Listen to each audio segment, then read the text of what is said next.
안녕하세요. 김태훈 목사입니다. 빵집 목사의 뚜벅뚜벅 메시지. 오늘은 창세기 묵상 21번째. 시선에 따라 삶이 달라진 이유는? 시선에 따라 삶이 달라진 이유는? 창세기 13장 1절에서 18절의 말씀 가지고 오늘도 뚜벅뚜벅 메시지 시작하겠습니다. 우리 인간은 눈이 있어도요, 인생의 진리를 보지 못하는 사람들이 얼마나 많은지 모릅니다. 사람은 육체와 영혼으로 되어 있기 때문에 육체의 눈인 육안과 영혼의 눈, 영안을 갖고 있습니다. 두 가지 눈을 가지고 있다는 것이에요. 믿음은 그렇다면 무엇일까? 이 믿음이라는 것은 육안을 넘어 영안을 뜨게 해줍니다. 그리고 점점 더 영안이 밝아지는 게 우리는 바로 신앙 성숙이다, 이렇게 표현을 하는 것입니다. 보세요. 보는 눈이 달라지는 것이 바로 믿음이라는 것입니다. 먼저 우리 본문의 줄거리를 좀 볼까요? 본문의 줄거리를 보면은 여러분 그렇습니다. 롯은 조실부모한 삼촌 아브라함의 스라에서 아들처럼 자랐죠. 이제 세월이 흘러 장성했는데 무슨 일이 생겼습니까? 각각 목축을 하는데 아브라함의 목자들과 롯의 목자들 사이에 다툼이 일어납니다. 목초지가 부족해서 생긴 일이었습니다.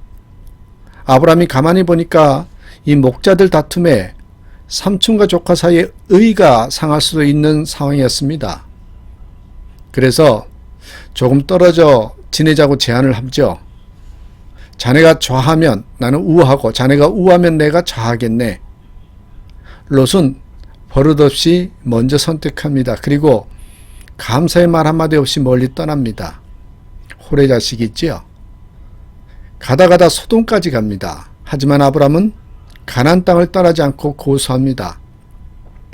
두 사람은 왜 이렇게 달랐을까요? 그것은 각각의 눈이 달랐기 때문입니다. 사람은 눈에 따라 선택하기 마련입니다.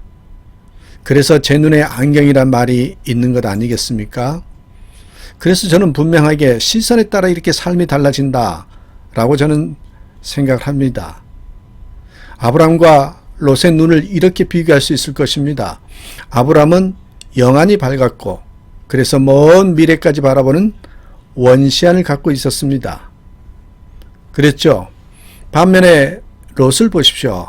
육안이 밝았고 그래서 당장 눈앞에 이익만 보는 근시안을 갖고 있었습니다. 이 롯이 육안이 밝았다는 것은 시력이 1.5 대 2.0이다 이런 뜻이 아닙니다. 육신적인 가치만 챙겨보는 사람이란 뜻입니다. 반면에 영안은 어두운 사람이었습니다. 흥미롭게도요, 그의 이름의 특징, 그 이름의 그 특징이 나타나거든요. 이 롯이라는 이름은 가리다, 덮다, 무엇을 덮어버리고 어둡다라는 말에서 유래했다고 합니다. 자, 보십시오. 그래서 롯이 어떤 선택을 합니까? 창세기 13장 10절에 보니까 이에 롯이 눈을 들어 요단 지역을 바라본즉 소알까지 온 땅에 물이 넉넉하니 여호와께서 소돔과 고모라를 멸하시기 전이었으므로 여호와의 동산 같고 애굽 땅과 같았더라. 눈을 들어, 여기서 눈을 들었다는 것은 육안으로 선택했다 이런 의미입니다. 선택 기준이 모두 육신적인 차원이었습니다. 육신적으로 잘 먹고 잘 사는 쪽에만 관심이 있었습니다. 삼촌과의 의리도 내팽개치고 삼촌에게 배운 신앙도 무시하지요. 당연히 영적인 것은 전혀 고려하지 않는 모습입니다. 결국 가다 어디까지 갑니까? 소돔까지 가죠. 13장 12절 하반절에 보면 롯은 그 지역의 도시들에 머무르며 그 장막을 옮겨 소돔까지 이르렀더라.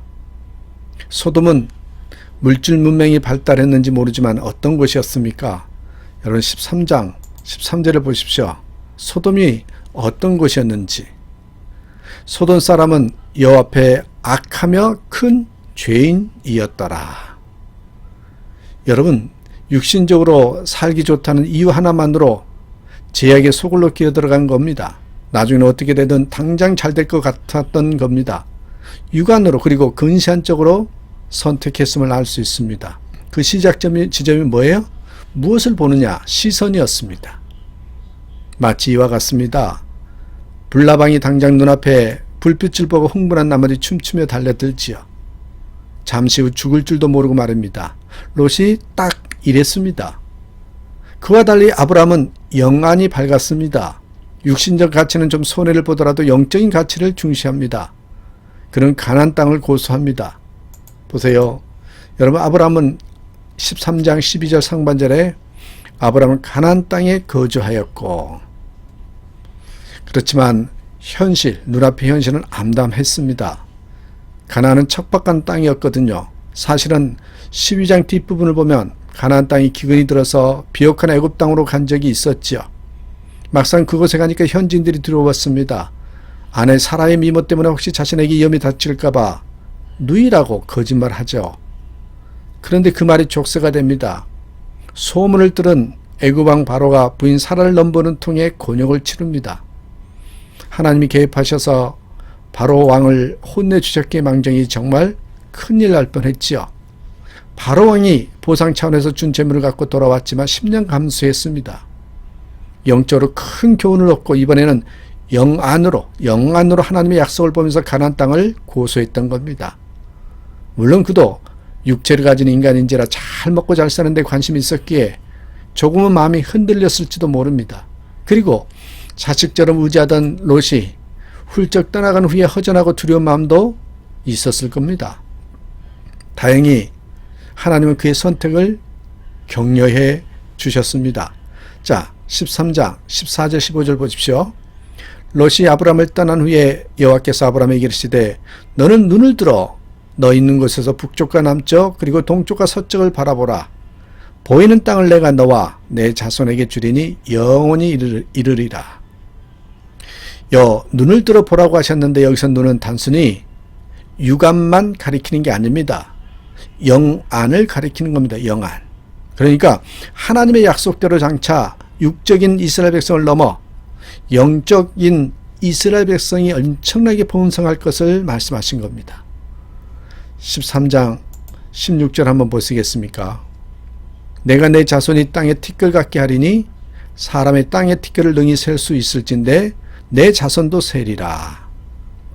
아브라함은 이 말씀을 듣고 영안으로 멀리 내다보았습니다.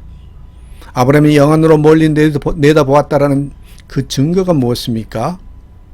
하나님이 격려해 주신 말씀을 듣고 그가 보인 반응입니다. 말씀을 듣고 보이는 반응.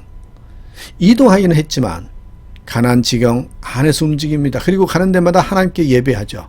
18절 보십시오. 이에 아브라함이 장막을 옮겨 헤브론에 있는 마므레 상수리 숲에 이르러 거주하며 거기서 여호와를 위하여 제단을 쌓았더라. 이렇게 아브라함과 롯이 각자의 길을 간 후에 어떻게 됩니까? 한마디로 표현하면 이랬습니다. 아브라함은 눈 때문에 흥한 사람, 롯은 눈 때문에 망한 사람입니다. 롯은 소돔성을 선택함으로 어떤 결과를 얻게 됩니까? 자기 앞에 성공적이고 행복한 인생이 펼쳐지리라 기대했을 겁니다. 그런데 웬걸? 그는 실패와 저주를 맛보게 됩니다. 창세기 19장을 보면 가족들이 몸만 달랑 빠져나왔는데 롯의 아내는 뒤를 돌아보다 소금 기둥이 됩니다. 소돔과 고모라가 멸망하면서 사해바다가 됐다고 하지요. 그 사해바다 남쪽에 소금으로 된 소금산이 있습니다. 그곳에 마치 사람의 형상 같은 소금 기둥이 있습니다.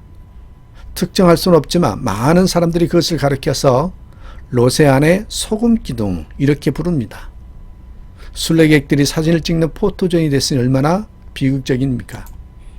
롯은 삼촌 아브람과 한 길을 가서 하나님의 백성으로 큰 복을 누릴 수 있었는데 욕심의 눈이 멀어 소돔 땅에 들어간 결과 이런 꼴로 망하고 말았던 것입니다. 반면에 아브람은 어떻게 됩니까?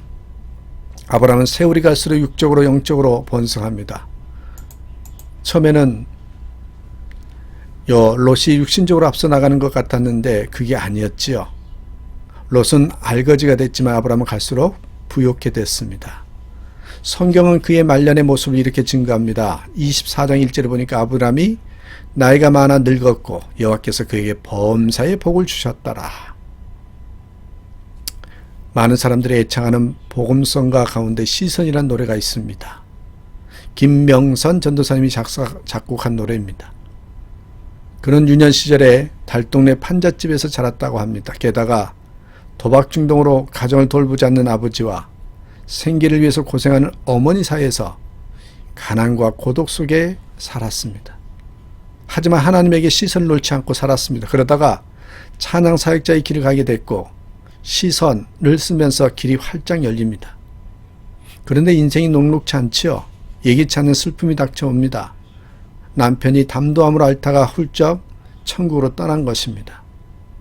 자칫 낙심할 수 있었지만 하나님에게 시선을 줌으로써 승리할 수 있었습니다. 그의 간증을 보면 어린 딸의 아름다운 이야기도 나옵니다. 아빠를 잃은 슬픔을 주님을 바라봄으로 극복했다는 것입니다. 하루는 어린 딸이 이렇게 말했습니다. 엄마, 나는 아빠가 하늘나라 간 게 하나님의 뜻인 것 같아. 왜 그렇게 생각해? 내가 6살 때까지는 하나님 생각을 별로 안 했는데 아빠가 아프고 7살이 되니까 하나님 생각, 천국 생각이 많이 하게 되었거든. 이렇게 주님께 시선을 둠으로써 그 가정은 슬픔을 이기고 행복할 수 있었다고 합니다. 그리고 그는 찬양 사역자로 오늘도 사명의 길을 기쁘게 걷고 있습니다. 한번 보실래요? 여러분, 시선 가사 중에 이런 대목이 나와요. 모든 시선을 주님께 드리고 살아계신 하나님을 느낄 때 내 삶은 주의 역사가 되고 하나님이 일하기 시작하네. 그렇습니다. 우리 인생의 성패는 눈에 좌우됩니다. 어떤 눈으로 보느냐가 중요합니다. 롯처럼 육안으로만 보고 세상의 가치만을 추구하느냐, 아브람처럼 영안을 크게 뜨고 영적인 가치와 영원한 가치를 추구하느냐, 이게 문제입니다. 이런 말이 있잖아요. 야구에서 선구안이 타자의 성패를 좌우한다. 우리 인생도 마찬가지입니다. 인생길을 걸어가면서 어떤 선택의 눈을 갖느냐가 중요합니다. 아무쪼록 영안을 환하게 열려 영적인 세계를 바라보고 미래와 천국을 바라보므로 꼭 승리하는, 그래서 정말 이 땅에서도 행복하게 살아가는 저와 여러분이 되셨으면 좋겠습니다. 사랑하는 여러분, 말씀을 마칩니다. 시선에 따라 삶이 달라집니다. 근데요, 그 시선이 말씀을 보고 또 말씀 안에 있으면 하나님을 바라보면서 원시한, 다시 말해 영안을 보게 되는데, 세상만을 바라보고 세상적인 가치를 가지고 살아가면요, 당연히 육안으로밖에 볼 수밖에 없다는 것입니다. 그래서 우리에게는 말씀이 필요합니다.